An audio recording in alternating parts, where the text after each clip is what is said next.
In today's tutorial, I'm going to show you how to put a text over an image on the Google Docs website.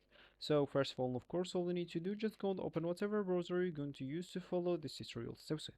So of course, here in my case, I'm actually using Brave, but of course, in your case, you can use any other browser could be possibly working for you. Once you open your browser, go here to the URL section and just type Google Docs, hit the enter button, that will take you normally into this page. Of course, once you are here, click at the first link, make sure to not an ad or advertisements, avoid that.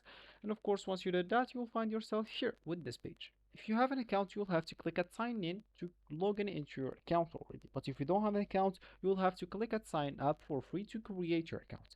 And once you did one of these two options, you'll find actually yourself here in this home page or this main screen. And of course, from here, you'll be able to create a blank document, or you can just open some of your recent documents or choose some of their gallery templates. Of course, those templates are totally provided by Google Docs and totally free. So once you did one of those options, I'm just going here to open a recent documents. You'll find your page here, which is full information or just blank like me. And as we said, we would like to put text over an image. So let's say as an example, I'm just going to write a test. I'm going to make it like more bigger than this and bold with the line. So of course now I'm just going to paste my picture here. So let me just get a picture. Let me just get a picture of this, copy it and come here and paste my page.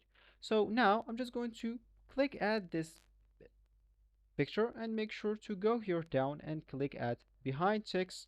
Once I did that, I can just move it wherever I want. And as you can see, me just get this text down, and of course I'm just going to do this, and as you can see, my text now is over an image. Of course, you can change the text to whatever you want, and that will always be over the image because you choose this option of behind the text.